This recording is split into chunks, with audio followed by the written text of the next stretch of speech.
বড় আশ্চর্যের বিষয় হচ্ছে বাংলাদেশের একটা জিনিস দেখেছি, বাংলাদেশের মানুষের সবচেয়ে প্রিয় বিষয় হচ্ছে রাজনীতি। এটা একটা কারণ হচ্ছে যে আমরা কাজকাম মনে হয় একটু কমই করি, বা কোনো একটা কারণে জানি না রাজনীতি আমাদের এত প্রিয়। ভোট আসলে সারা দেশের মানুষের সবচেয়ে প্রিয় বিষয় হচ্ছে রাজনীতি। এটা ইটসেলফ কোনো খারাপ জিনিস নয়, কিন্তু মনে রাখবেন একটা কথা, আমরা আমাদের দেশটাকে কিভাবে সামনে দেখতে চাই, কিভাবে গঠন করতে চাই, এটা আমাদের উপর নির্ভর করে। একটা জাতি জাতি হওয়ার জন্য অনেক উপাদান আছে, যে কোনগুলোর মাধ্যমে জাতি জাতি হয়। উদাহরণস্বরূপ, ভৌগোলিক অবস্থান পাশাপাশি হওয়ার কারণেও একটা জাতি জাতি হয়ে ওঠে। যেমন বাঙালি জাতি, আমরা যারা বাঙালি জাতি, এদের অবস্থান মূলত তিনটা জায়গায়: বাংলাদেশ, ভারতের পশ্চিমবঙ্গ এবং ত্রিপুরা। এই দুইটা রাজ্য মিলিয়ে প্রায় 28 কোটি বাঙালি জাতি, নৃতাত্ত্বিকভাবে যারা বাঙালি। তাহলে ভৌগোলিক অবস্থান এক হওয়ার কারণেও জাতি হওয়া যায়। 2 নম্বর, ভাষা এক হওয়ার কারণেও জাতি হওয়া যায়। যেমন জার্মান জাতি, এরা ভাষার কারণে জাতি হয়েছে, যে সবাই জার্মান ভাষায় কথা বলে। আবার ধর্ম এক হওয়ার কারণেও জাতি হওয়া যায়। আল্লাহ রসুল সাল্লাল্লাহু আলাইহি ওয়াসাল্লাম উম্মতকে কিন্তু একটা উম্মত বানিয়েছেন কালার বা ভাষার ভিত্তিতে নয়, একটা আদর্শ, একটা দিনের ভিত্তিতে। তবে হ্যাঁ, এই কোনোগুলাই কোনো মানুষকে জাতি বানাতে পারে না। এগুলা জাতি হওয়ার জন্য সহযোগিতা করে। জাতি তৈরি নিজে একটা পণ করে, মানুষ তো নিজে যখন ইচ্ছা পোষণ করে যে আমরা একটা জাতি হিসাবে আবির্ভূত হব। বাংলাদেশের মানুষ এখনো বাংলাদেশের জনগণ হয়ে রয়ে গেছি, আমরা পরিপূর্ণভাবে নাগরিক হতে পারি নাই। কি জন্য? কিভাবে? দেখেন, আপনি যতক্ষণ নাগরিক হতে না পারবেন, আপনার রাষ্ট্র হতে পারবে না, শুধু দেশ থেকে যাবে, আর আপনিও জনগণ হয়ে থাকবেন। নাগরিক আপনি নয়। কিভাবে এই কথা বললাম?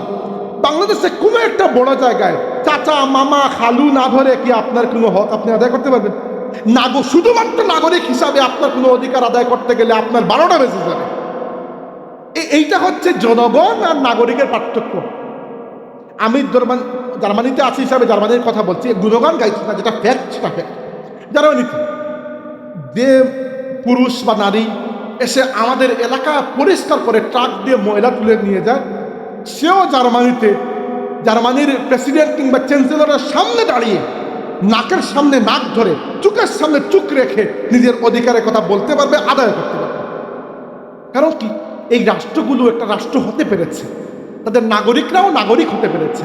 নাগরিক হওয়ার জন্য কিছু অধিকার চাই, আমাদের রাষ্ট্রে এইগুলো আজ পর্যন্ত নিশ্চিত হয় নাই। এজন্য সম্মানিত হাজিরিন, আমি ওয়াজের মাহফিলে কি জন্য এগুলো বলছি, আমি চাই বাংলাদেশ একটা সমৃদ্ধ সুন্দর রাষ্ট্র হোক। আমি চাই আমার দেশের মানুষগুলো এরকম খারাপ অবস্থায় বিদেশে গিয়ে নিজের জীবনটাকে ঝুঁকির মধ্যে না ফেলুক। নিজে 18 কোটি 20 কোটি মানুষ এই দেশে, 90% মানুষ মুসলমান, অথচ দুনিয়ার বুকে ইজ্জত নিয়ে আমরা দাঁড়াতে পারি না, আজ পর্যন্ত পারি নাই। এর কারণ হচ্ছে যে মুসলমানদের জন্য আল্লাহ ইসলামকে পছন্দ করেছেন, অন্য কিছুকে পছন্দ করেন নাই। আল ইয়াউমা আকমালতু লাকুম দীনাকুম ওয়া আতমামতু আলাইকুম নিয়ামাতি ওয়া রাদিতু লাকুমুল ইসলাম দীনা। আপনাকে আমাকে ডেকে আল্লাহ বলেছেন, তোমাদের জন্য ইসলামকে আমি পছন্দ করে নিলাম। এবার দুই নৌকায় পা দেওয়ার সুযোগ নাই। যদি পশ্চিমকে কবুল করতে হয়, ওয়েস্টকে কবুল করতে হয়, মার্কিন বা ব্রিটিশ বা জার্মান সভ্যতাকে কবুল করতে হয়, বা হিন্দু সভ্যতাকে কবুল করতে হয়, বলিউডকে কবুল করতে হয়, তাহলে পুরোপুরি ওই দিকে যেতে হবে। এক পা আপনি রাখছেন ওই নৌকায়, এক পা ওই নৌকায়। আপনি বলতেছেন মুখ দিয়ে রব্বুন আল্লাহ, আমার রব আল্লাহ। চালচলন দেখে, আমাদের পুরো জাতির চালচলন দেখে বুঝার উপায় নাই যে আমাদের রব আসলে আল্লাহ কিনা। দুই নৌকায় পা দেওয়ার কারণে আমাদের এই অবস্থা হয়েছে। কারণ মনে রাখবেন একটা কথা, মুসলমানদের জন্য আল্লাহ ইসলামকেই পছন্দ করেছে। সভ্যতা তার নিজস্ব একটা গতিধারা আছে। ইসলাম বানের ঝোলে বেশি আসে নাই। 1450-1500 বছরের ইতিহাস। আল্লাহ রাসূল সাল্লাল্লাহু আলাইহি ওয়াসাল্লাম আজ থেকে 1500 বছর আগে জন্মগ্রহণ করেছেন। এই বছর হলে 1501 নম্বর বছর হয়ে যাবে মিলাদুন নবীর। তো ইসলাম এই 1450-1500 বছরে গড়ে উঠেছে একটা সভ্যতা, একটা সংস্কৃতি হিসাবে। এই পৃথিবীতে আজকে আপনি কল্পনা করতে পারবেন না যে 190 কোটি 200 কোটির মতো মুসলমান, আর এতটুকু একটা দেশ ইসরায়েল, মুসলমানদের চোখের সামনে 2 বছরে প্রায় 70,000 ফিলিস্তিনি মুসলমানকে নির্মমভাবে শহীদ করেছে। কেউ কিছু করতে পেরেছেন? পারেন নাই। কি জন্য পারেন নাই? পারেন নাই এজন্য যে আমরা মনে করেছি ওয়াশিংটন মনে হয় আমাদের কিবলা, কেউ মনে করেছে দিল্লি মনে হয় আমাদের কিবলা, কেউ মনে করেছে মস্কো কিবলা, কেউ মনে করেছে বেইজিং কিবলা, কেউ মনে করেছে লন্ডন কিবলা। এবার আপনি যখন আল্লাহকে ছেড়ে যাবেন, আল্লাহ রাব্বুল আলামিন আগেই ধমক দিয়ে রেখেছেন, ওয়া ইন তাতাওয়াল্লাউ ইস্তাবদিল কওমান গায়রাকুম, তোমরা যদি, হে মুসলমানরা, তোমরা, অন্যরা নয়, অন্যরা তো আমার নাম মুখেই আনতেছে না, তোমরা যারা মুখে দাবি করতেছো, তোমরা যদি আমার দিনকে পিঠ দেখাও, আমি তোমাদেরকে দুনিয়া থেকে সরিয়ে অন্য জাতিকে তোমাদের জায়গায় বসিয়ে দেব। দীর্ঘ 1200-1300 বছর এই পৃথিবীতে মুসলমানদের শাসন ব্যবস্থা ছিল। খালি খেলাফতের রাশিদের কথা বলছি না, এরপরেও ছিল। কোরআন শরীফের এই আয়াত আমি যে তিলাওয়াত করেছি, আল্লাহ বলেছেন, ইন্নাল্লাযীনা ক্বালু রাব্বুনাল্লাহ, নিশ্চয় তারা যারা বলে আল্লাহ আমাদের রব, সুম্মাস্তাকামু, এরপরে ইস্তিকামাত, দৃঢ় প্রত্যয়ী হয়ে এই ঈমানের উপর টিকে থাকে, তাতানাজ্জালু আলাইহিমুল মালাইকা, এই সমস্ত আল্লাহর বান্দাদের প্রতি আল্লাহ ফেরেশতা নাজিল করে দেন। ফেরেশতা আমরা দুনিয়ার মাটিতে থাকতেও নাজিল হন, আমাদের হেফাজতের জন্য আল্লাহ ফেরেশতা পাঠান। আবার লাইলাতুল কদরে আল্লাহ পুরো জমিনকে ফেরেশতা দিয়ে ভরে দেন। আবার নেককার ব্যক্তির সাকরাতের সময়ও ফেরেশতা আসেন। চিন্তা করেন, জীবনে আমরা কেউই পেরেশানি, দুঃখ, কষ্ট, অসুস্থতা, রোগ ইত্যাদি থেকে মুক্ত নই, কিন্তু সাকরাতের মুসিবতের সময় একজন মানুষের উপর যা যাচ্ছে ওইটা তো অন্যের উপর দিয়ে যাওয়া সম্ভব নয়। ওই সময় যদি আল্লাহর ফেরেশতা আপনার পাশে এসে বসেন মানে আমি দুনিয়াবি হিসাবে বললাম, ওই সময় যদি ফেরেশতা নাজিল হন এবং নাজিল হয়ে বলেন, আল্লাহ তাখাফু ওয়া লা তাহজানু, তোমার কোনো ভয় নাই এবং তুমি দুশ্চিন্তাগ্রস্ত হয় না, ওয়া আবশিরু, এবং সুসংবাদ গ্রহণ করো, বিল জান্নাতিল্লাতী কুনতুম তুআদুন, সেই জান্নাতের ব্যাপারে যে জান্নাতের ওয়াদা আল্লাহ তোমাকে দিয়েছে। শীতের সময় কেউ যদি কম্বল মুড়িয়ে দেয় আপনাকে, অথবা প্রচন্ড তৃষ্ণার সময় যদি কেউ একটু ঠান্ডা পানি খাওয়ায়, এটাও একটা সান্ত্বনা। কিন্তু সাকরাতের মধ্যে যে ব্যক্তি আছে, যে ব্যক্তি মারা যাচ্ছে, চোখের সামনে যে ব্যক্তি অন্ধকার দেখতে পাচ্ছে, অথবা চিন্তা করছে যে কিছুক্ষণ পরে আমার রূহ দেহ থেকে বের হয়ে যাবে, আমাকে নিয়ে কবরের অন্ধকারে শুইয়ে রাখা হবে, আর প্রত্যেকটা মানুষ একে একে এখান থেকে প্রস্থান করবে, আমি একা, ভয়ঙ্কর একা, ওই মুহূর্তে কি করব? আর ওই সময় যদি আল্লাহ কিন্তু ফেরেশতা আসেন এবং তাকে বলেন, তোমার কোনো ভয় নাই, তোমার জন্য আল্লাহ জান্নাতের ওয়াদা করেছেন, এই সময়ের চাইতে আনন্দের মুহূর্ত আর এর চাইতে বড় সান্ত্বনা আর কিছু হতে পারে না। তবে বিভিন্ন কোম্পানির ইয়ের মধ্যে যেরকম লেখা থাকে, এটা শর্ত প্রযোজ্য, এটা শর্ত প্রযোজ্য, দুইটা শর্ত, ইন্নাল্লাযীনা ক্বালু রাব্বুনাল্লাহ সুম্মা ইসতাকামু। এখানে প্রথমটা একটু সহজ, ইন্নাল্লাযীনা ক্বালু রাব্বুনাল্লাহ, যারা বলে আল্লাহ আমাদের রব, এতটুকু পর্যন্ত মুসলমানের জন্য সহজ।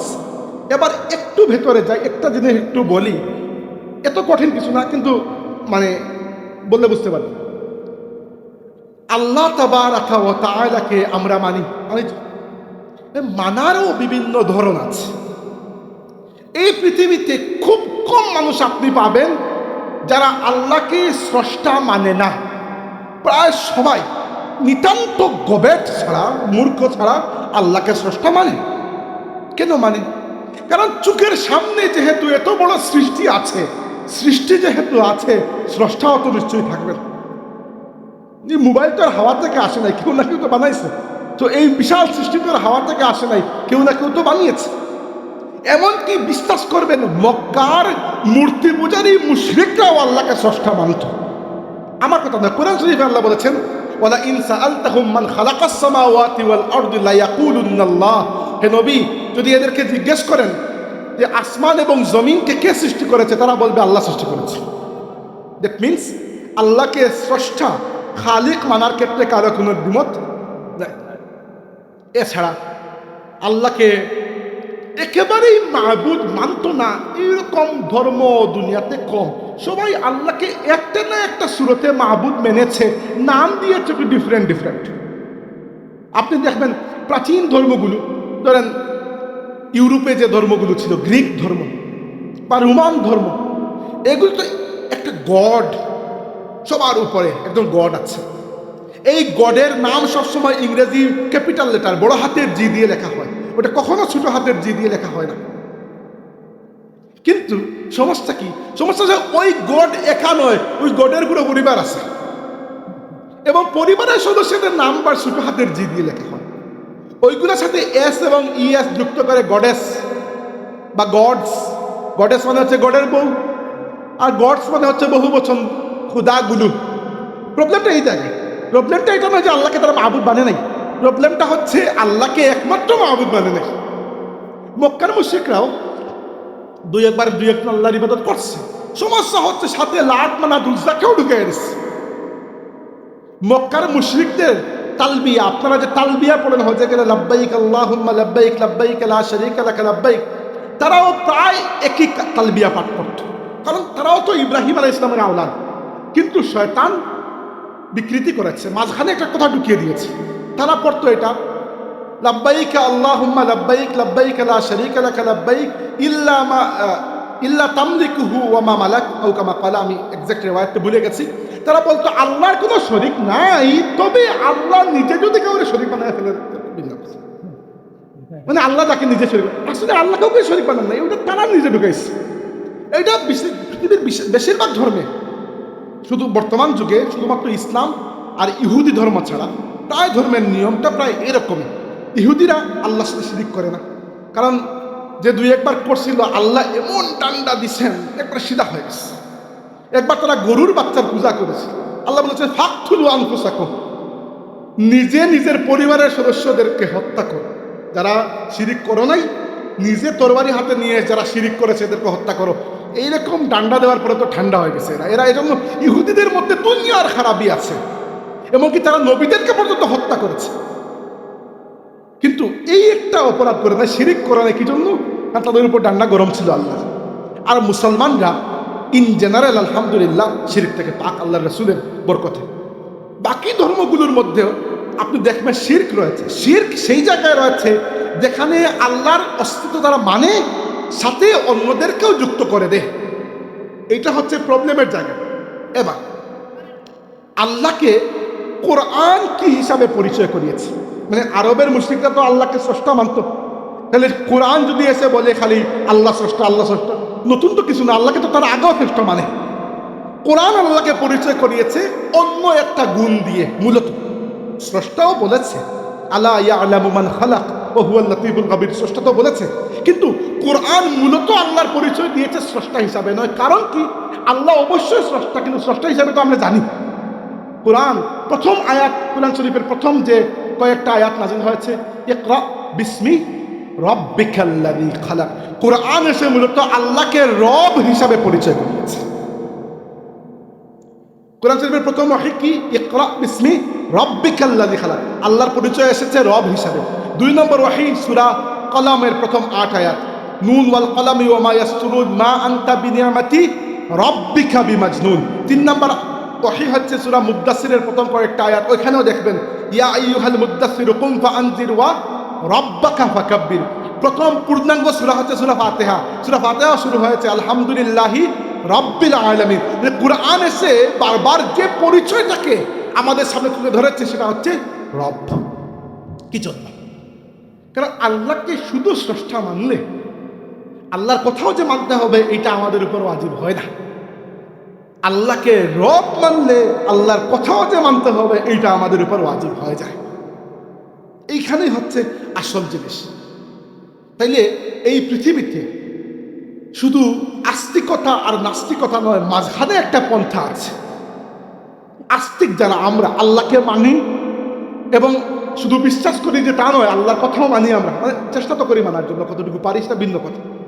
আরেকজন হচ্ছে নাস্তিক, যারা আল্লাহকে বিশ্বাসও করে না, বিশ্বাস না করলে তো মানার প্রশ্নই আসে না। তো আস্তিককে ইংরেজিতে বলা হয়, বা আস্তিকতাকে ইংরেজিতে বলা হয় থিইজম, এবং আস্তিককে বলা হয় থিইস্ট। আবার নাস্তিকতাকে বলা হয় এথিইজম, নাস্তিককে বলা হয় এথিস্ট। মাঝখানে একটা আছে ডিইজম, ডিইজম কোনটা? ডিইজম হচ্ছে আল্লাহকে স্রষ্টা মানব, রব মানব না। মানে স্রষ্টা হিসাবে আল্লাহকে অস্বীকার করাটা তো বেওকুফি, এত বড় বেওকুফি করা যাবে না। কিন্তু রব মানব না, কারণ রব মানলে তো মুসিবত, রব মানলে কথাও মানতে হবে। রব যখন মেনে নেবেন তখন আল্লাহর আদেশটাও মানতে হবে। কোরআন এসে এই জায়গায় জোর দিয়েছে। কোরআনের ইসলামের আল্লাহর ব্যাপারে মূল জোর দুইটা জায়গা, একটা হচ্ছে রব, একটা হচ্ছে ইলাহ।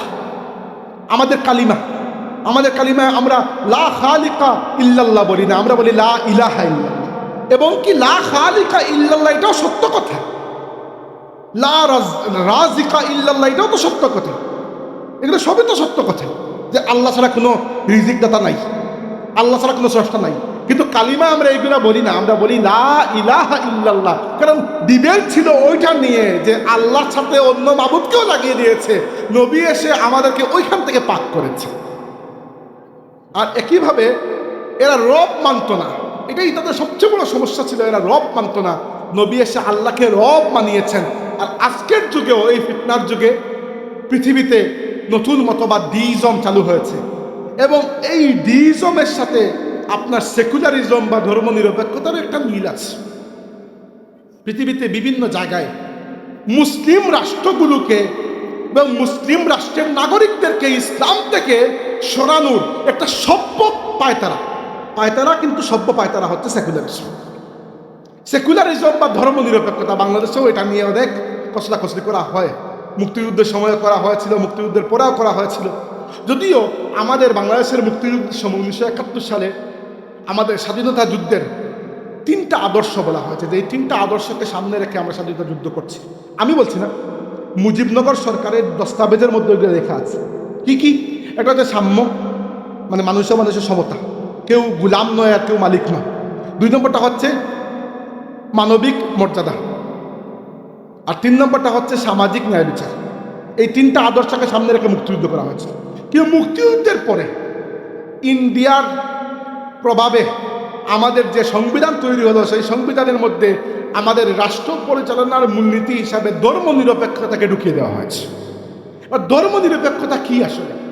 ধর্মনিরপেক্ষতায় বলা হয় যে ধর্ম যার যার প্রাইভেট বিষয়, রাষ্ট্র চলবে জনগণের ইচ্ছার উপর, রাষ্ট্র চলবে জনগণ কর্তৃক তৈরি করা আইনের উপর।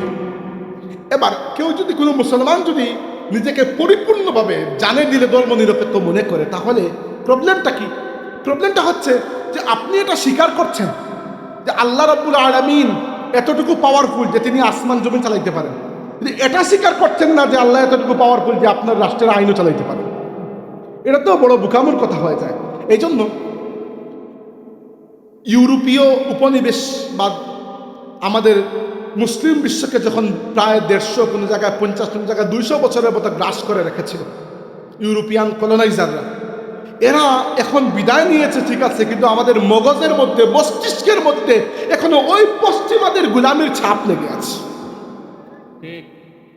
আমাদের রাষ্ট্র ব্যবস্থায়, আমাদের রাজনীতিতে, অর্থ ব্যবস্থায়, সব জায়গায়, এমনকি বাংলাদেশে তথাকথিত ইসলামের নামে যারা ইসলামী রাজনীতি করে ভোট চাইছেন, এরাও যে গিয়ে ইসলামের পূর্ণাঙ্গ একটা শরীয়তের সিস্টেম কায়েম করবে সেটার কথাও কখনো বলেন না। তারাও ইসলামকে আস্তে আস্তে মডারেট, ধর্মনিরপেক্ষ করতে করতে শেষ পর্যন্ত পশ্চিমাদেরকে খুশি করতেই এরা বেশি ব্যস্ত। এটা আপনারা দেখবেন প্রায় সব দলের মধ্যে। কাউকেই আমি বাদ দিচ্ছি না। এখানে সমালোচনা করতে হলে এতটুকু ইনসাফ রাখতে হবে যে অ্যাকচুয়ালি যারা সমালোচনার পাত্র, সমালোচনা সবার উপরে পড়বে, এবং আমি যদি সমালোচনা করি তাহলে আমাকেও সমালোচনা সহ্য করা শক্তি রাখতে হবে। এবার আমি যেটা বলছিলাম, আল্লাহ আমাদের রব, এটা বলা বড় সহজ, আমি তো মুখ দিয়ে বলে ফেললাম, কিন্তু সুম্মাস্তাকামু, এরপরে ইস্তিকামাত, এর উপরে, এটা বড় কঠিন কাজ, বড় কঠিন কাজ। কিভাবে? আমি আপনাকে একটু বুঝাই। উদাহরণস্বরূপ, আপনার ব্যক্তিগত জীবনে আসুন। আমি জার্মানিতে থাকি, আমি জানি এবং মানি আল্লাহ আমার রব। এই আল্লাহ আমার রব, এই কথাটা মানার কারণে আমাকে একটু কষ্ট করতে। কষ্ট কি? কষ্ট হচ্ছে আমার যদি কখনো আমি বা আমার ফ্যামিলি সহ মনে হয় বাইরে গিয়ে কোনো জায়গায় খাবো, রেস্টুরেন্ট। সমস্যা হচ্ছে জার্মানিতে এই রেস্টুরেন্টগুলো খুঁজে পাওয়া খুবই মুশকিল, কারণ জার্মানদের রেস্টুরেন্টে আমরা যাই না, এখানে খাবার হালাল নয়। এই জন্য ট্রেনে উঠে, ট্রামে উঠে, বাসে চেপে আমাদেরকে 40 মিনিট দূরে সিরিয়ান বা টার্কিশ রেস্টুরেন্টে যেতে হয়। এই যে আমি কতক্ষণ কষ্ট করলাম, এই কষ্ট এজন্য যে আল্লাহকে আমি রব মেনেছি। নইলে তো এই মুসিবতের দরকারই তো ছিল না আমার। আল্লাহকে স্রষ্টা মানলেও এই মুসিবতে করার দরকার ছিল না। স্রষ্টা তো ঠিক আছে, তিনি আছেন, কিন্তু শুধু স্রষ্টা নয়, আল্লাহ যে রব, এই আল্লাহকে রব মানার কারণে আমাকে এই ছোট্ট কষ্টটা করতে হচ্ছে। এইটা দিলাম দুনিয়ার সাথে ছোট উদাহরণ, বড় গেলে আপনি আরো বড় যেতে পারেন। একইভাবে সাহাবা কেরামের জীবনের দিকে তাকিয়ে দেখুন, আল্লাহর রসুলের সাহাবীরা আল্লাহ রাব্বুল আলামিনকে রব মানার হক আদায় করে গেছেন। উদাহরণস্বরূপ হুনাইনের যুদ্ধের সময় রসুল করিম সাল্লাল্লাহু আলাইহি ওয়াসাল্লাম প্রায় 12,000 সাহাবী নিয়ে মক্কা বিজয়ের ঠিক পরে পরে হুনাইনের যুদ্ধে বেরিয়েছেন, এবং হুনাইনের যুদ্ধে প্রথম দিকে মুসলমানরা একটু ব্যাকফুটে চলে গেছিলেন, কাফিররা প্রচণ্ড আক্রমণ করেছিল। পরবর্তীতে আল্লাহ রাব্বুল আলামিন বিজয় দান করেছেন, এবং এমন বিজয় আল্লাহর রসুল হুনাইনের যুদ্ধে যে পরিমাণ গনিমতের সম্পদ লাভ করেছেন, আগের কোনো যুদ্ধে এত গনিমতের সম্পদ হাতে আসে নাই। রাসূল সাল্লাল্লাহু আলাইহি ওয়াসাল্লাম কি করেছেন, সাহাবীদের মধ্যে এগুলো বন্টন করছেন। বন্টন করতে দেখা গেল যারা মক্কা বিজয়ের সময় বা মক্কা বিজয়ের পরে ইসলাম কবুল করেছে, এখনো মুসলিম, এদেরকে আল্লাহর রাসূল সাল্লাল্লাহু আলাইহি ওয়াসাল্লাম অনেক বেশি ভেড়া, বকরি, যুদ্ধের সরঞ্জাম, উট ইত্যাদি ইত্যাদি দিয়ে দিচ্ছেন।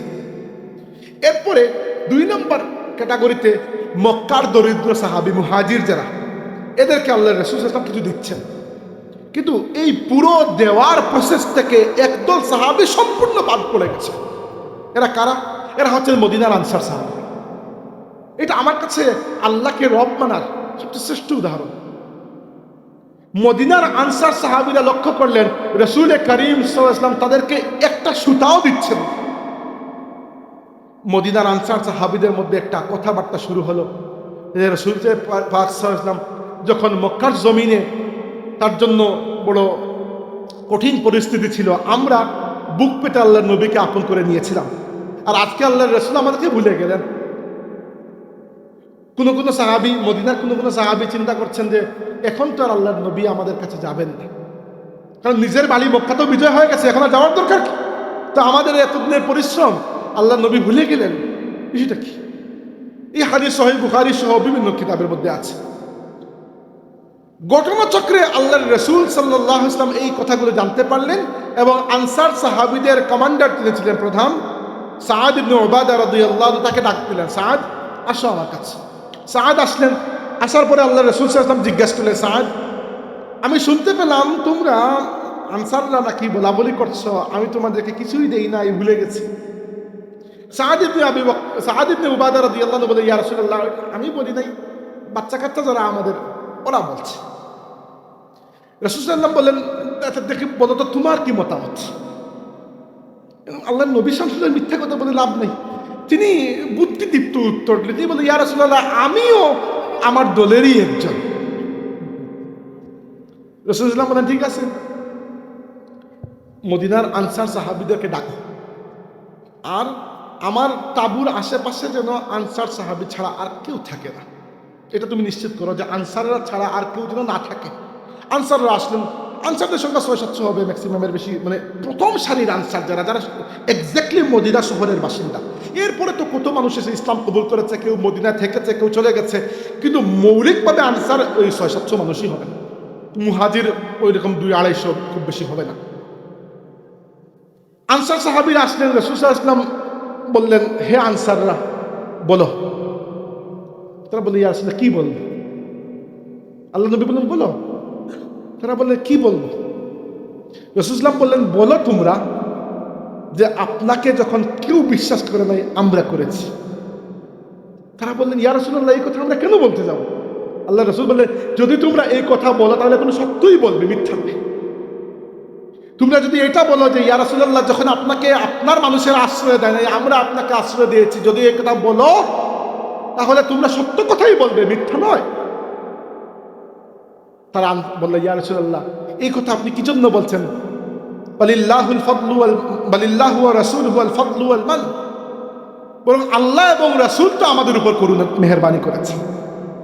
এরপরে রাসূল সাল্লাল্লাহু আলাইহি ওয়াসাল্লাম বললেন, হে মদিনার আনসাররা, আমি শুনতে পেলাম তোমরা বলাবলি করছো যে আমি সবাইকে সবকিছু দিয়ে দিচ্ছি, আর যারা আমাকে সবচেয়ে বেশি বিপদের সময় সাহায্য করেছে এদেরকে আমি কিছুই দিচ্ছি না, তোমাদেরকে আমি ভুলে গেছি। হে মদিনার আনসাররা, শুনো, আমার যদি মক্কায় জন্ম না হতো তাহলে আমি আল্লাহর কাছে চাইতাম আল্লাহ যেন আমাকে মদিনায় জন্ম দিয়ে দেন। হে মদিনা আনসাররা শুনো, তোমরা ইসলামে তোমাদের মর্যাদা সেই রকম, যদি দুনিয়ার তামাম মানুষ একটা উপত্যকা দিয়ে চলে আর মদিনার সাহাবীরা একটা উপত্যকা দিয়ে চলে, আমি তোমাদের সাথে ওই তোমাদের উপত্যকায় শরীক হয়ে যাব। হে মদিনার আনসাররা তোমরা শুনো, আমা তারদাকুম, আজকের দিনে তোমরা কি সন্তুষ্ট নও যে আজকের দিনে সমস্ত মানুষ ভেড়া, কেউ বকরি, কেউ দুম্বা, কেউ উট, কেউ যুদ্ধের সরঞ্জাম, গনিমতের সম্পদ নিয়ে বাড়িতে যাবে, আর তোমরা কি সন্তুষ্ট নও হে মদিনার আনসাররা, তোমরা আমি মুহাম্মদুর রাসূলুল্লাহকে নিয়ে তোমাদের বাড়িতে তাশরীফ। মদিনার সমস্ত সাহাবীরা এক বাক্যে বলে উঠলেন, রাদিনা বিল্লাহি রাব্বা ওয়া বিল ইসলামি দীনা ওয়া বি মুহাম্মাদিন সাল্লাল্লাহু আলাইহি ওয়াসাল্লাম নবিয়্যান ওয়া রাসূলা। আমরা সাক্ষ্য দিচ্ছি, আমরা সন্তুষ্ট আল্লাহর প্রতি আমাদের রব হিসাবে, আমরা সন্তুষ্ট ইসলামের প্রতি আমাদের দ্বীন হিসাবে, আর আমরা সন্তুষ্ট মুহাম্মদের প্রতি সাল্লাল্লাহু আলাইহি ওয়াসাল্লাম আমাদের নবী এবং রাসূল হিসাবে। এই কথাগুলো মদিনার আনসাররা যখন বলেছেন, মুখ দিয়ে বলেন নাই, এটা দিল থেকে জ্বলে, দিল পুড়ে বের হয়েছে কথা। এই কথার এখন দাম আছে। এটাই হচ্ছে রব্বুল আল্লাহ, আল্লাহকে রব হিসাবে জানা, আল্লাহকে রব হিসাবে মানা। জীবনের একটা পর্যায়ে এমন সিদ্ধান্তের দুটানায় আমরা পড়ি, জীবনের অনেক সময় আসে এরকম সিদ্ধান্তের দুটানায় আমরা পড়ি, যখন মনে হয় যে একটুখানি এদিক সেদিক করলেই তো মনে হয় জীবনটা শুধরে যাবে। এরকম হয়। আশ্চর্য হবেন, পাকিস্তান একটা মুসলিম রাষ্ট্র, পাকিস্তানের অনেক মুসলমান শুধু জার্মানি আর ইংল্যান্ডের নাগরিকত্ব পাওয়ার জন্য নিজের মুসলমান নাম কেটে নিজেকে কাদিয়ানি ঘোষণা করেছে। কারণ কাদিয়ানিরা হচ্ছে সংখ্যালঘু এবং কাদিয়ানির আখড়া হচ্ছে দুই দেশ, ব্রিটেন এবং জার্মানি। এই জন্য জার্মানি আর ব্রিটেনের পাসপোর্ট পাওয়ার জন্য নিজেকে কাদিয়ানি লিখেছে। তাইলে ইন্নাল্লাযিনা ক্বালু রব্বুনাল্লাহ তো হইল না। রব্বুনাল্লাহ যদি যতই বলেন সুম্মাস্তাকামু, ইস্তেকামাত তো হলো না। তাহলে তাতানাজ্জালু আলাইহিমুল মালায়েকা কোন জায়গা থেকে আসবে? ওটা তো শর্ত প্রযোজ্য, এটা তো শর্ত প্রযোজ্য।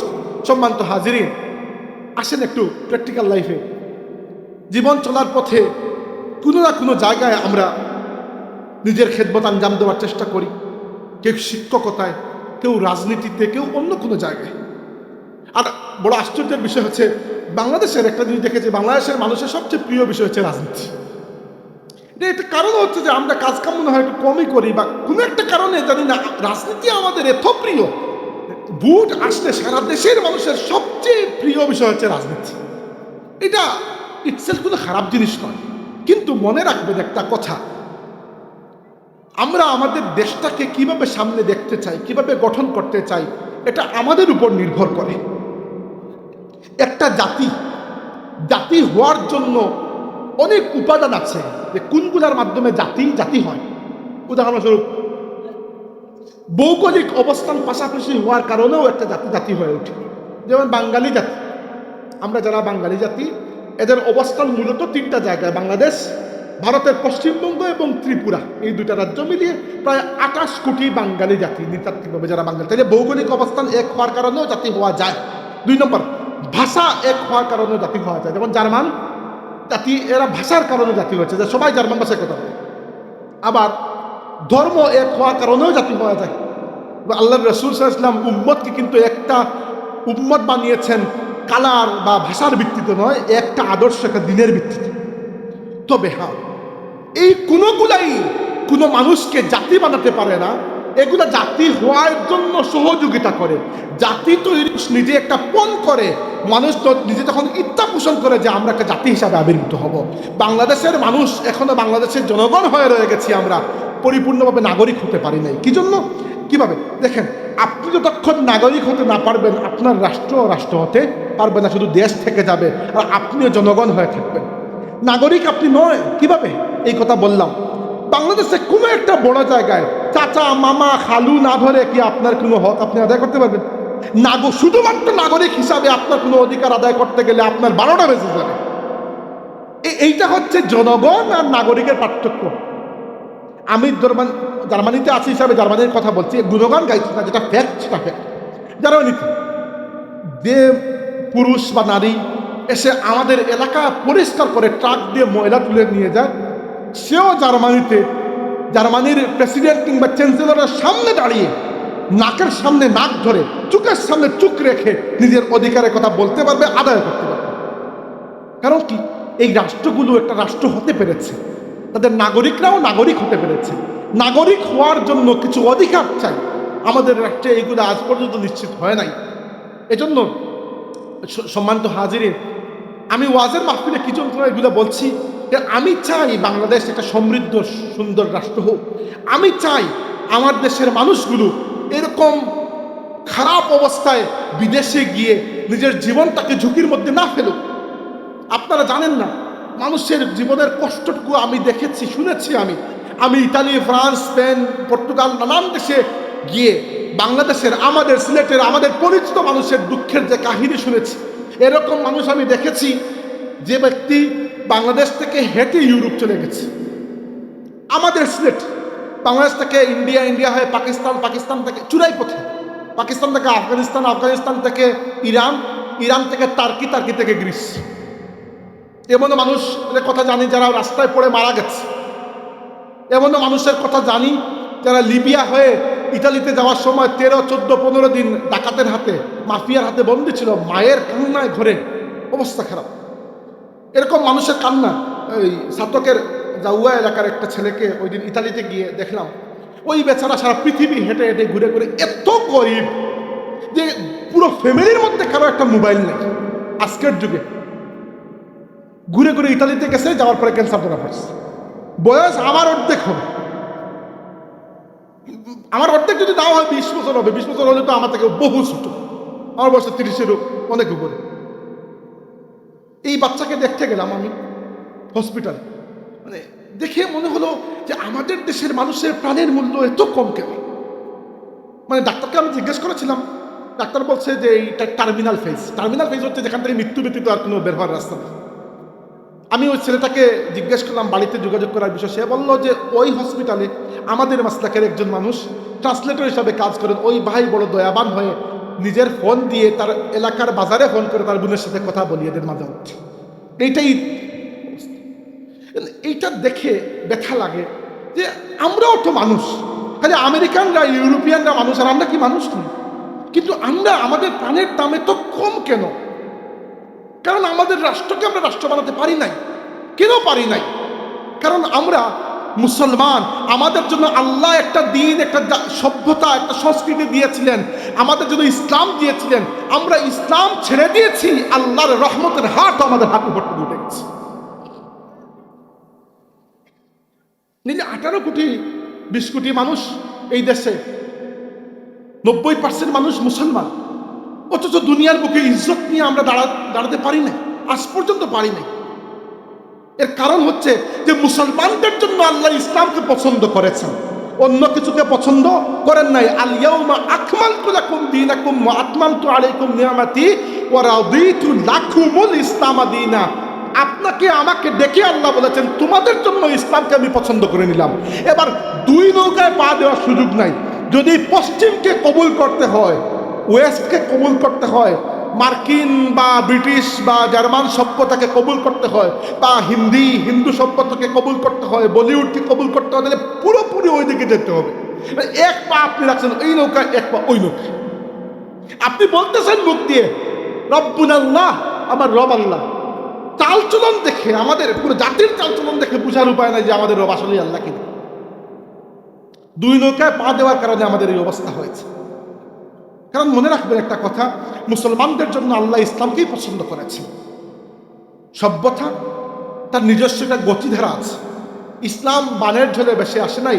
1450-1500 বছরের ইতিহাস। আল্লাহ রাসূল সাল্লাল্লাহু আলাইহি ওয়াসাল্লাম আজ থেকে 1500 বছর আগে জন্মগ্রহণ করেছেন। এই বছর হলে 1501 নম্বর বছর হয়ে যাবে মিলাদুন নবীর। তো ইসলাম এই 1450-1500 বছরে গড়ে উঠেছে একটা সভ্যতা, একটা সংস্কৃতি হিসাবে। এই পৃথিবীতে আজকে আপনি কল্পনা করতে পারবেন না যে 190 কোটি 200 কোটির মতো মুসলমান, আর এতটুকু একটা দেশ ইসরায়েল, মুসলমানদের চোখের সামনে 2 বছরে প্রায় 70,000 ফিলিস্তিনি মুসলমানকে নির্মমভাবে শহীদ করেছে। কেউ কিছু করতে পেরেছেন? পারেন নাই। কি জন্য পারেন নাই? পারেন নাই এজন্য যে আমরা মনে করেছি ওয়াশিংটন মনে হয় আমাদের কিবলা, কেউ মনে করেছে দিল্লি মনে হয় আমাদের কিবলা, কেউ মনে করেছে মস্কো কিবলা, কেউ মনে করেছে বেইজিং কিবলা, কেউ মনে করেছে লন্ডন কিবলা। এবার আপনি যখন আল্লাহকে ছেড়ে যাবেন, আল্লাহ রাব্বুল আলামিন আগেই ধমক দিয়ে রেখেছেন, ওয়া ইন তাতাওয়াল্লাউ ইয়াস্তাবদিল কওমান গায়রাকুম, তোমরা যদি, হে মুসলমানরা, তোমরা, অন্যরা নয়, অন্যরা তো আমার নাম মুখেই আনতেছে না, তোমরা যারা মুখে দাবি করতেছো, তোমরা যদি আমার দিনকে পিঠ দেখাও, আমি তোমাদেরকে দুনিয়া থেকে সরিয়ে অন্য জাতিকে তোমাদের জায়গায় বসিয়ে দেব। দীর্ঘ 1200-1300 বছর এই পৃথিবীতে মুসলমানদের শাসন ব্যবস্থা ছিল। খালি খেলাফতের রাশিদার কথা বলছি না, এরপরেও ছিল। গত কিছুদিন আগে আমি ফ্যামিলি সহ টার্কিতে গেলাম, ভিজিট করার জন্য গেছি ইস্তানবুল গিয়ে আমি যে কোনো জায়গায় যাওয়ার আগে একটু পড়ালেখা করে যাই, যে কি আছে, কি দেবো, আন্দাজে গিয়ে কই ঘুরবো, আমার কাছে লিস্ট থাকে এবং আমি টাইমিংও সেট করি, আজকে দুপুরে ওইখানে যাবো, পরশুদিন বিকেলে ওইখানে যাবো, এরকম আমার তালিকা করা থাকে যেন আন্দাজে ঘুরতে না হয়, সময় নষ্ট না হয়। তো আমি ছিলাম আমার ফ্যামিলির সাথে, তো আমরা ঘুরছি কোন জায়গায়, একটা ফেরি দিয়ে, এখানে একটা প্রণালী আছে, একটা সাগর পথ আছে, বসফরাস হচ্ছে ওদিকে, একদিকে মারমারা সাগর আর একদিকে ভূমধ্য সাগর, এই দুটার মধ্যখানে বসফরাস একটা নদী বলতে সাগরের একটা অংশ। আর বসফরাস থেকে ছোট্ট একটা নদীর মতো বেরিয়েছে, তার নাম হচ্ছে গোল্ডেন হর্ন। ওদের আমি চড়ছি, চড়ার সময় হঠাৎ করে চিন্তা করলাম চোখের মধ্যে পানি চলে আসছে। কি জন্য? কারণ এই গোল্ডেন হর্ন পার করে, এই গোল্ডেন হর্ন নদী পার করে 21 বছর বয়সী, আমার থেকে অর্ধেক বছর বয়সী, 21 বছর বয়সী মুসলিম সুলতান মোহাম্মদ আল ফাতেহ রহমতুল্লাহি আলাইহি, তৎকালীন খ্রিস্টান বিশ্বের সর্বশ্রেষ্ঠ শহর এবং রোমান সাম্রাজ্যের রাজধানী তৎকালীন কনস্টান্টিনোপল, আজকের ইস্তানবুল শহরকে বিজয় করেছিলেন 1453 সালে। আল্লাহ রাব্বুল আলামিন সাহায্য করেছেন। কি হয়েছে? সুলতান মোহাম্মদ ইস্তানবুলকে ঘেরাও করে রেখেছে। ইস্তানবুল বহুত শক্ত একটা শহর, এরকম না যে গেলে না বিজয় করে নিয়ে আসলেন। এবং এই শহরটা দীর্ঘদিন ধরে বিজয় হচ্ছে না, অনেক মারামারি, অনেক জিহাদ হয়েছে, মুসলমানরাও মারা যাচ্ছেন, অধিকারীরাও মারা যাচ্ছে। সবচেয়ে বড় সমস্যা হচ্ছে কি, খ্রিস্টানরা গোল্ডেন হর্ন, ওই সাগরের ওই যে টুকরো, ওই জায়গায় লোহার চেইন দিয়ে রেখেছে। মুসলমানদের কামানবাহী জাহাজগুলোকে ওরা এই পাশে আসতে দেয় না, নিজের জাহাজ আসলে ছেড়ে দেয়, মুসলমানদের জাহাজ আসলে আটকিয়ে দেয়। সুলতান মোহাম্মদ চিন্তা করলেন যে আমার সবচেয়ে বড় বড় গুলাবারুদ যেগুলো, এগুলো জাহাজের উপরে, তো বয়ে নিয়ে যাওয়া যাবে না, তো কয়েকশো কেজি ওজনের বয়ে নিয়ে ওই পাশে না নিয়ে গেলে তো যুদ্ধ করা যাচ্ছে না। এই পাশে কামান আর আপনি হুদয় এই পাশে চলে গেছেন, লাভ নাই, কিন্তু সাগর পথে নেওয়ার ব্যবস্থা নাই। সুলতান মোহাম্মদ আদেশ দিয়েছে, তার একটু মুর্শিদ ছিলেন আল্লাহর এক ওলি, উনার নির্দেশে আদেশ দিয়েছেন, এক কাজ কর, জাহাজের, তৎকালীন যুগের জাহাজ তো অ্যালুমিনিয়াম ছিল না, কাঠের তৈরি ছিল, লাকড়ির তৈরি, জাহাজের ডেক থেকে সব লাকড়ি খুলে আমি নিজে হেঁটে হেঁটে দেখেছি, গালাটা একটা পাহাড়ের চূড়া আছে, এই পাশ থেকে গালাটা হয়ে ওই পাশে যাওয়া যায়, মাঝখানে সাগরকে ক্রস করে, সাগরে না পড়ে ওই পাশে যাওয়া যায়, কিন্তু পাহাড়, ওটা পাহাড় বলে টিলার মতো, 10 কিলোমিটার জায়গা, 10 কিলোমিটার জায়গা এক রাতের মধ্যে তারা জাহাজ থেকে, ডেক থেকে ওই কাঠের খণ্ড খুলে মাটিতে ফেলেছেন। সাথে খাবার জন্য যত উট, বেড়া, বকরি নিয়ে সব জবাই করে ওইগুলার চামড়া, চর্বি ওগুলোর উপরে ফেলেছেন। এবং প্রায় 100-র উপরে জাহাজ রাতের অন্ধকারে ঠেলে 10 কিলোমিটার মাটির উপর দিয়ে নিয়ে ওই পাশে সাগরে নিয়ে গেছে। সকালে উঠে ওই রোমান সৈন্যরা চিন্তা করলো যে এরা মানুষ না জিন্নাত, এরা 10 কিলোমিটার জায়গা মাটির উপর দিয়ে জাহাজ নিয়ে আসে ঠেলাইয়া। এরপরে জিহাদ হলো, বিজয় হলো। এমনকি হাজিরিন, এই তো গেল এক ধরনের বিজয়, একইভাবে অন্য ধরনের বিজয় আমরা দেখেছি। কিভাবে দেখেছি? কাদেসিয়ার যুদ্ধে সাদ ইবনে আবি ওয়াক্কাস রাদিয়াল্লাহু আনহুর নেতৃত্বে সাহাবায়ে কেরাম জিহাদ করেছেন এবং পারস্য সাম্রাজ্যের বেশিরভাগ এলাকা বিজয় হয়েছে। একটা শহর কোনোভাবেই হার মানছে না, ফুস্তাত, একটা ফুস্তাত না কি জানি নাম, একটা শহরতে ভুলে গেছি, আচ্ছা ধরেন ফুস্তাত, ওই শহরটা বিজয় হচ্ছে না। এখন সাদ ইবনে আবি ওয়াক্কাস দেখলেন 1 মাসের উপরে হয়ে যাচ্ছে, সেনাবাহিনীর মনোবল আস্তে আস্তে দুর্বল হয়ে যাচ্ছে। তিনি জানেন তার সেনাবাহিনীর মধ্যে কে আছে কে না আছে। তিনি বললেন যে আনাস ইবনে নাদর, এক সাহাবী, ওনাকে ডাক দিয়ে বলে, শুনেন, আল্লাহর নবী আপনার ব্যাপারে একটা কথা বলেছেন, ওটা আমার জানা আছে। কথা কি? কথা হচ্ছে আল্লাহ রাসূল বলেছেন যে মানুষের মধ্যে এমন কিছু মানুষ আছে, রুব্বা আশআসা আকবারা মাদফুউম বিল আবওয়াব লাউ আকসামা আলাল্লাহি লা আবাররা। এমন কিছু মানুষ আছে চেহারা ধুলিমলিন, একেবারে কাপড়ের কোনো খোঁজ নাই, মানুষের দরজায় গেলে মানুষ তাড়াইয়া দেয়, কিন্তু এরা যদি আল্লাহর দিকে কিছু বলে ফেলে, আল্লাহর নাম নিয়ে দাবি করে কিছু বলে ফেলে, আল্লাহ তাদের কথার ইজ্জত রক্ষা করে ফেলে। আল্লাহ নবী যে সকল মানুষকে এই ক্যাটাগরির মধ্যে রেখেছেন, এর মধ্যে বলেছেন যে আমার সাহাবী আনাস ইবনে নদর এই ধরনের মানুষ। লাউ আকসামা আলাল্লাহি লা আবাররা ইন্না মিন ইবাদিল্লাহি, সহিহ বুখারী কিতাবুল জিহাদ অধ্যায়ে হাদিসটি রয়েছে, ইন্না মিন ইবাদিল্লাহি লাউ আকসামা আলাল্লাহি লা আবাররা। আল্লাহর এমন কিছু বান্দা আছেন যারা আল্লাহ বলে ফেললে আল্লাহ ফিরিয়ে দেন না। তো সাদ ইবনে আবি ওয়াক্কাস বলেন, ভাই আপনি এটা কাজ করুন, আপনি আল্লাহর নামে দাবি করে বলে দিন যে কালকে ফুস্তাদ বিজয় হবে।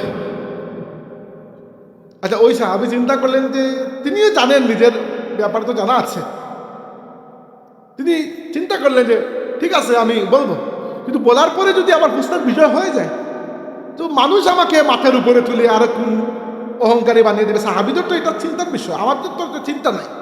তো তিনি এমন একটা পদক্ষেপ নিলেন যে সাপও মরবে, লাঠিও ভাঙবে না।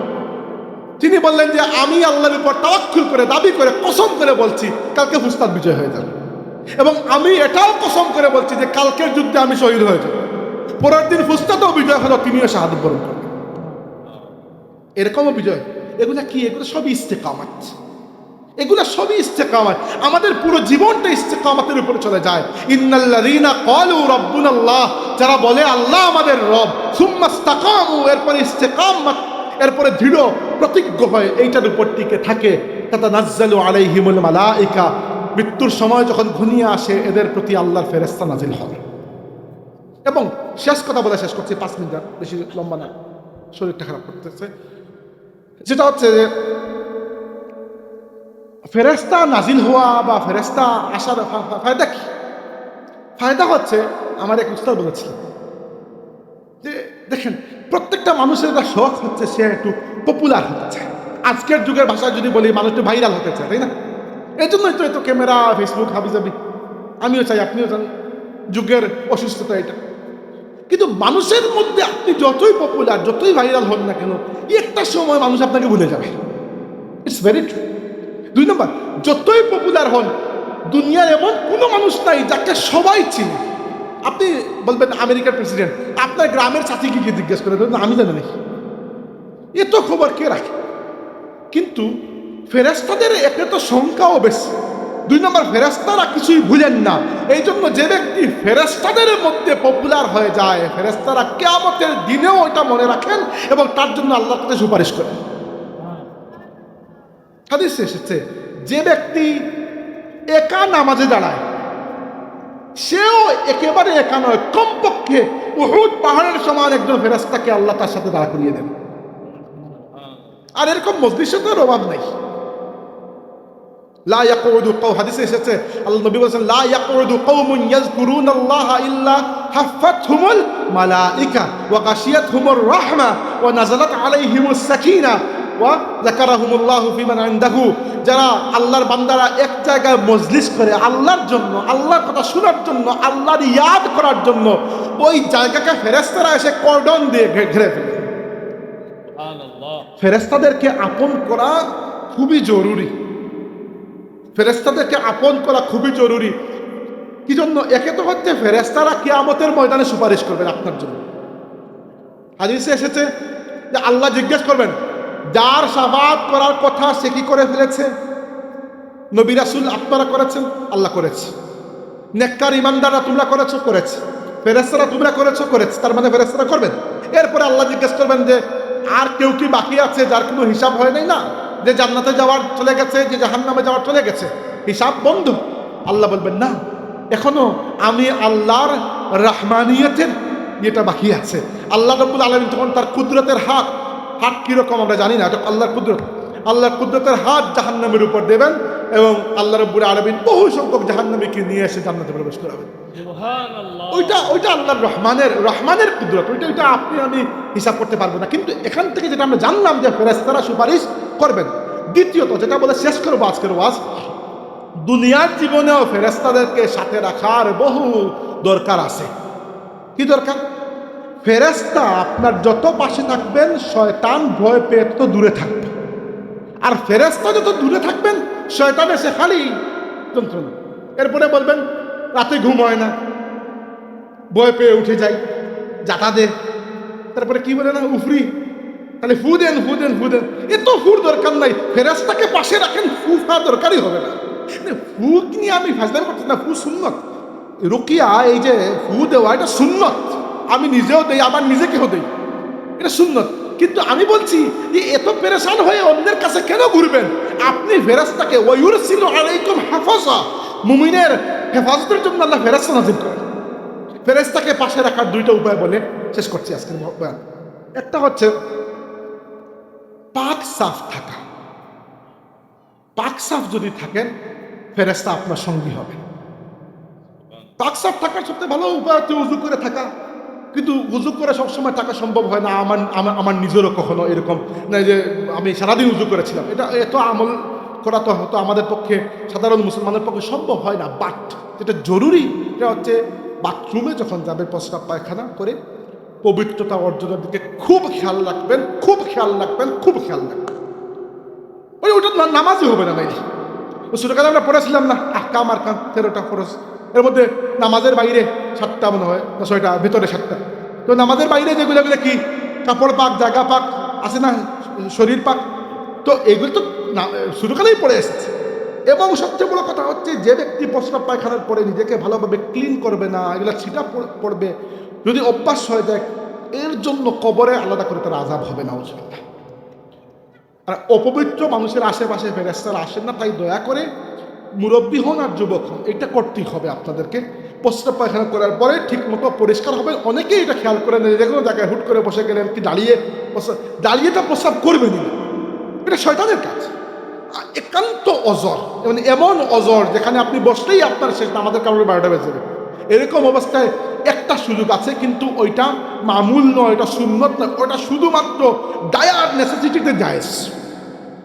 কিন্তু সুন্নত হচ্ছে বসে প্রস্রাব করা, প্রস্রাবের পরে ইস্তিনজা করা ঠিক মতো, এবং খেয়াল রাখা যেন প্রস্রাবের ছিটা না পড়ে। এটা খুবই খেয়াল রাখবেন, নইলে ফেরেশতা পাশে থাকবেন না। ফেরেশতা পাশে না থাকলে শয়তান আসবে, জিন্নাত আসবে, আপনাকে পরে পেরেশান করবে। 2 নম্বর, কিছু তাসবিহ ছোটখাটো আমি শিখিয়ে দিচ্ছি। এগুলা সবাই জানেন, নতুন করে কিছু না, তবে আমি একটু ইয়াদ দিচ্ছি। সেটা হচ্ছে আল্লাহ রাব্বুল আলামিন আমাদেরকে কিছু তাসবিহ দিয়েছেন। এই তাসবিহগুলো কোনো জাদুর টুনা নয় যে এগুলো পড়লেন আর কিছু হয়ে যাবে, এরকম কিছু না। এগুলো হচ্ছে আপনি যে আল্লাহকে রব মেনেছেন, আল্লাহর বন্দেগীর একটা কি বলবো, একটা ইজহার, একটা প্রকাশ। আপনি যখন বলবেন আল্লাহু আকবার, আল্লাহ বড়, তখন এটা দিয়ে শুধু আল্লাহ বড় এটা আপনি বুঝাচ্ছেন না, আপনি নিজেকে আল্লাহর বান্দার কাতারে শামিল করে দিচ্ছেন, তাই না? তো কিছু তাসবিহ আছে যেগুলো কমসে কম সকাল আর সন্ধ্যা একটু প্র্যাকটিস করবেন। ফজরের নামাজের পরে আর মাগরিবের নামাজের পরে, অথবা এমনি যে কোনো সময় আপনার, এটা আমি একটা রুটিন দিলাম, ওইটা ভালো না পারলে অন্য জায়গায়, মানে সকালে দিনের মধ্যে একবার আর রাতের মধ্যে একবার আপনি খুব সহজ একটা তাসবিহ পড়বেন। এটা হচ্ছে 33 বার সুবহানাল্লাহ, 33 বার আলহামদুলিল্লাহ, 34 বার আল্লাহু আকবার। ওটা ফাতিমি তাসবিহ বলা হয়, কারণ আল্লাহর রাসূল ওটা আমাদের নবী সাল্লাল্লাহু আলাইহি ওয়াসাল্লামের কন্যা ফাতিমা রাদিয়াল্লাহু আনহাকে শিখিয়েছিলেন। পড়বেন তো, মনে থাকবে। কারণ হচ্ছে ভাই আমার জন্য না, আপনার নিজের ফায়দার জন্য পড়ে আমার কাছে আসবে না যে হুদেন জিন্নাত ধরছে। এইটা পড়লে আর জিন্নাত থাকবে না, মনে রাখবেন। এইটা এত পাওয়ারফুল ডিফেন্স মেকানিজম যে ওইটা ভেদ করে শয়তান আসতেই পারবে না, ফেরেশতা আপনার প্রোটেকশনে দাঁড়িয়ে যাবে। সহজ না? এবং আরেকটা সুন্নত তরিকা শিখিয়ে দিই। ধরেন গুনে গুনে ওই যে মানে তাসবির গোটায় গুনে গুনে তাসবিহ পড়াও জায়েজ, কোনো সমস্যা নাই। এমনকি ইলেকট্রিক তাসবিহ দিয়েও তাসবিহ পড়া জায়েজ, কোনো সমস্যা নেই। ইলেকট্রিক তাসবিহ টিপানের মধ্যে কোনো সওয়াব নেই, সওয়াব হচ্ছে পড়ার মধ্যে, ওইটা মনে রাখার জন্য। কিন্তু যদি বেশি পরিমাণ তাসবিহ আপনি পড়েন, তাসবিহতে আপনি হিসাব করবেন। কিন্তু যদি কম তাসবিহ হয়, ধরেন মাত্র 33 বার, এটা তো আর খুব বেশি না, এরকম হইলে চেষ্টা করবেন হাতে গুনে পড়তে। আল্লাহর নবীর সাহাবী আনাস ইবনে মালিক বলেছেন যে আমি নামাজের পরে আল্লাহর রাসূলকে হাতে গুনে তাসবিহ পড়তে দেখেছি। তার মানে হাতে গুনে তাসবিহ পড়াটা অধিক বড় সুন্নাত। এমনি কেউ যদি তাসবির গুটা নিয়ে তাসবিহ পড়ে, এটা কোনো অপরাধ নয়, এটা সম্পূর্ণ জায়েজ। কিন্তু ওইটা বড়, ধরেন আপনি চিন্তা করেছেন 16 লক্ষ বার পড়বেন, এবং 16 লক্ষ বার হাতে কেমনি হিসাব করবেন, ওই সময় ওগুলা করবেন। কিন্তু আপনি যখন মাত্র 33, 34 করতেছেন, তখন হাতে গুনে গুনে করবেন, তাহলে দুইটা সুন্নতের উপর আমল হয়েছে। আর আরেকটা আমল শিখিয়ে দিচ্ছে, সেটা হচ্ছে আয়াতুল কুরসি। আয়াতুল কুরসি তো এরকম ইবাদত, যে ইবাদত আল্লাহ তাবারাকা ওয়া তাআলা যেন আমাদেরকে প্রোটেক্ট করার জন্যই নাযিল করেছে। যে কোনো সময় দুইটা সময়ে শিখতে দেয়। একটা হচ্ছে রাতে ঘুমানোর সময় পড়বেন, ইনশাআল্লাহ রাতের ঘুমানোর সময় করে যত যন্ত্রণা, এই দুঃস্বপ্ন দেখা, আর ঘুম ভেঙে যাওয়া, আর ভয় পাওয়া, রুমের মধ্যে এটা কালো ছায়া হাবি যাবি আছে, এগুলা ভাই জিন্নাতে এগুলা করে। দিনের কাজে হচ্ছে মানুষের সাথে এরকম ফাজলামু করা। কিন্তু আপনি আয়াতুল কুরসি পড়ে ঘুমান, ইনশাআল্লাহ অন্যান্য সমস্যা থেকে মুক্ত হবেন। আর আরেকটা সময় হচ্ছে, প্রত্যেক নামাজের পরে যদি আপনি আয়াতুল কুরসি পড়েন, আল্লাহ নবী বলেছেন ওই ব্যক্তির মৃত্যু আর ওই ব্যক্তির আর জান্নাতের মধ্যখানে একমাত্র দরজা হচ্ছে মৃত্যু। ওদিক থেকে মরবেন আর ওদিক থেকে আল্লাহ জান্নাতে প্রবেশ করবেন। আজকে কি আলোচনা করলাম? আলোচনা শেষ, বক্তব্য শেষ। এক বাক্যে আমি সাম আপ করছি, সেটা হচ্ছে ইন্নাল্লাযীনা ক্বালু রাব্বুনাল্লাহ, যারা বলে আল্লাহ আমাদের রব, সুম্মা ইসতাকামু, এরপরে এর উপর টিকে থাকে। টিকে থাকা শুধু ব্যক্তিগত জীবনে নয়, যে আমি আমার ব্যক্তিগত জীবনে খুব বেশি নামাজি এবং ব্যবসায়িক জীবনে মারাত্মক সুদ করি, তো হইল। আজকাল দেখবেন খালি উমরা আর পিকনিক চলতেছে, নামাজ নাই, পর্দা নাই, খালি উমরা আর উমরা। কেন? মাত্র 1.5 লাখ টাকা লাগে। ভালো ওয়াইজ হইলে তো 2 ওয়াজে 1.5 লাখ টাকা উঠেছে, পরে দিন উমরা। কিন্তু ভাই উমরা সুন্নত, নামাজ এবং পর্দা ফরজ।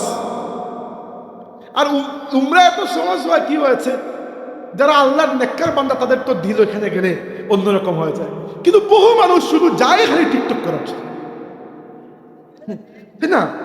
এটা একটা অসুবিধা। আমরা সব কিছুকে তার নিজের জায়গা থেকে নিচে নামিয়ে নিয়ে আসি, ওটার নাম হচ্ছে জুলুম। জুলুম অর্থ হচ্ছে একটা বস্তু যে জায়গা দাবি করে ওই জায়গা থেকে আমি তার মর্যাদা কমিয়ে নিয়ে আসি, ওটা হচ্ছে জুলুম।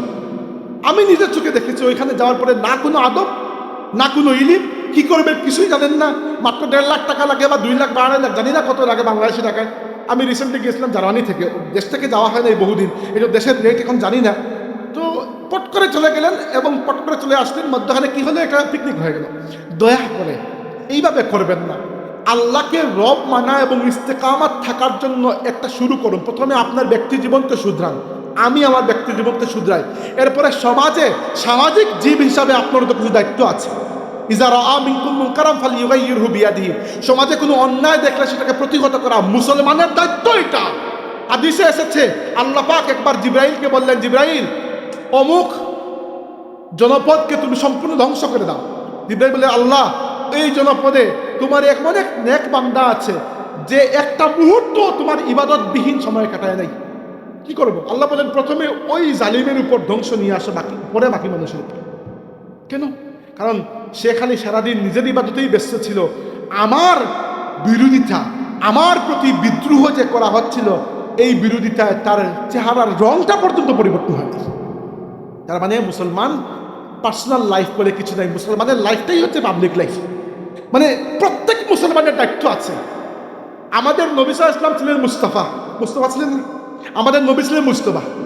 নবী দুনিয়াতে বর্তমানে নাই, কিন্তু মুস্তাফা এবং মুজতবা এই দুইটা টাইটেল এখনো আছে। কার উপর আছে? কোনো ব্যক্তির উপর নয়। আল্লাহ এই পুরো উম্মতকে মুস্তাফা এবং মুজতবা বানিয়ে দিয়েছে। হুয়াজতাবাকুম ওয়া মা জাআলা আলাইকুম ফিদ-দীনি মিন হারাজ। আল্লাহ এই পুরো উম্মতকে মুস্তাফা, পুরো উম্মতকে মুজতবা বানিয়েছেন। অর্থাৎ নবী যে দায়িত্ব একা পালন করে গেছেন, এই দায়িত্ব এখন পুরো উম্মতের উপর, পুরো উম্মতের উপর। আপনার দায়িত্বের পরিসর ছোট হতে পারে, আমারটা একটু বড়, হুজুরেরটা আর একটু বড়, কিন্তু দায়িত্ব আছে। সেই দায়িত্ব শুধু নিজে জান্নাতে যাওয়া নয়, কু আনফুসাকুম ওয়া আহলিকুম নারা। আপনার পরিবারে নামাজ নাই, আজকে থেকে আপনার পরিবারকে নামাজের ব্যবস্থা করান। আপনার পরিবারে হারামের টাকা আসে, জিন্দেগিতে কোনোদিন আপনার দোয়া কবুল হবে না। লিখে রাখেন, 2টা কারণে মানুষের দোয়া কবুল হয় না। এটা হচ্ছে অন্যের উপর জুলুম করলে দোয়া কবুল হয় না, জালিমের দোয়া কবুল হয় না। 2 নম্বরটা হচ্ছে যে ব্যক্তি হারাম খায় তার দোয়া কবুল। এটা হাদিসের কথা, আমি মানিয়ে বলছি না, হুজুর জানেন এগুলা ভালো করে, ভুল হলে শুদ্ধ করে দেবেন। যারা হারাম খায় এরা যদি মুসাফির অবস্থায় থাকে তবুও দোয়া কবুল হবে না। হাদিসে এসেছে যে এমন ব্যক্তি, যে ব্যক্তি মুসাফির অবস্থায় আছে, অসুস্থ অবস্থায় আছে, দরিদ্র অবস্থায় আছে, মানে দোয়া কবুল হওয়ার জন্য যত কারণ আছে সবই বেটার আছে, তবুও দোয়া কবুল হচ্ছে না। আল্লাহ নবী বলে কিভাবে কবুল হবে? এর খাদ্য হারাম, পানীয় হারাম, শরীরের পোশাকটা পর্যন্ত হারাম। তাহলে হারাম সংসারের জন্য না ঢুকে। 3 নম্বর, আমাদের সংস্কৃতি। ইসলাম শুধুমাত্র অন্য 10টা ধর্মের মতো একটা ধর্ম নয়। ইসলামের নিজস্ব একটা সভ্যতা, সংস্কৃতি আছে, ইসলামের নিজস্ব কালচার আছে। এক যুগ ছিল মুসলমানরা পৃথিবীকে ফ্যাশন শিখিয়েছে। এক যুগ ছিল মুসলিমদের ইউনিভার্সিটিতে এসে, হুজুরের ইতিহাস ভালো জানা আছে, ইউরোপিয়ানরা, এই যে জার্মান, ব্রিটিশ, ফ্রেঞ্চ, ইতালিয়ান, এরা কই থেকে লেখাপড়া করেছে? স্পেনের Andalusia, university of Cordoba, university of Toledo, university of Granada, এই 3টা ইউনিভার্সিটি থেকে পড়ে গিয়ে ইউরোপের মানুষ হয়েছে। এর আগে ইউরোপের মানুষ তো নারীকে পশু মনে করত। এইরকম অন্ধকারাচ্ছন্ন যুগে এরা ছিল। আমরা দুনিয়াকে পড়িয়েছি। পৃথিবীর মানচিত্র প্রথম এঁকেছেন মুসলমানরা। চিকিৎসা বিজ্ঞানে সবচেয়ে বেশি অবদান মুসলমানদের। হাদিস শাস্ত্র, পৃথিবীতে এই লেভেলের একটা শাস্ত্র কোনো জায়গায় নাই যে একজন মানুষের কথাকে সংরক্ষণ করার জন্য এক পুরো জাতি তাদের জীবনের ঘাম জড়িয়ে দিয়েছে। তাফসীর শাস্ত্র, এক একটা শাস্ত্র, ইসলামী আইন শাস্ত্র। ইউরোপিয়ান ইতিহাসবিদরা বলেছেন যে মানব ইতিহাসের সবচেয়ে শ্রেষ্ঠ 10 জন মানুষ যদি আমরা বাছাই করি, যারা আইনজ্ঞ, জুরিস্ট, যাদের মধ্যে জুডিশিয়াল সেন্স, লিগাল সেন্সটা খুব বেশি, এর মধ্যে একজন হবেন ইমাম আবু হানিফা। লিগাল সেন্স একটা বিষয় আছে, খালি আইন পড়ে মুখস্থ করে গেলে আপনারা তর্ক করতে হবে, এইটা এক জিনিস, আর লিগাল সেন্স থাকা আরেক জিনিস। আমি আর লম্বা করছি না, এটা আপনার সাংস্কৃতিক দায়িত্ব। আর শেষটা হচ্ছে আপনার অর্থনৈতিক এবং রাজনৈতিক দায়িত্ব। অনেকেই রাজনীতি করেন, রাজনীতি করবেন, মনে রাখবেন একটা কথা, ইসলামের জন্য, ইসলামের স্বার্থে রাজনীতি করা এক জিনিস, আর নিজের স্বার্থে ইসলামকে ব্যবহার করা আরেক জিনিস। বাংলাদেশে কিন্তু সবই আছে। It's up to you, what would you select. কি বাছাই করবে সেটা আপনার উপর। দয়া করে এই বিষয়টা আমরা খেয়াল রাখবো। আল্লাহ রব্বুল আলামিন যেন আমাদেরকে এই ইমানের উপর, রব্বুল আল্লাহ, আমরা যদি মুখ ফুটে বলতে পারি আল্লাহ আমার রব, এবং এই রব বলার উপর আমার ব্যক্তিগত, পারিবারিক, সামাজিক, সাংস্কৃতিক, অর্থনৈতিক, রাজনৈতিক, আমার জীবনের প্রত্যেকটা পরিসরে আল্লাহকে রব মেনে এই কথার উপর যেন আমি টিকে থাকতে পারি এবং এই ইমানের উপর যেন মৃত্যুবরণ করতে পারি। আমরা বলি আমিন। ওয়া আখিরু দাওয়ানা আনিল হামদুলিল্লাহি রাব্বিল আলামিন।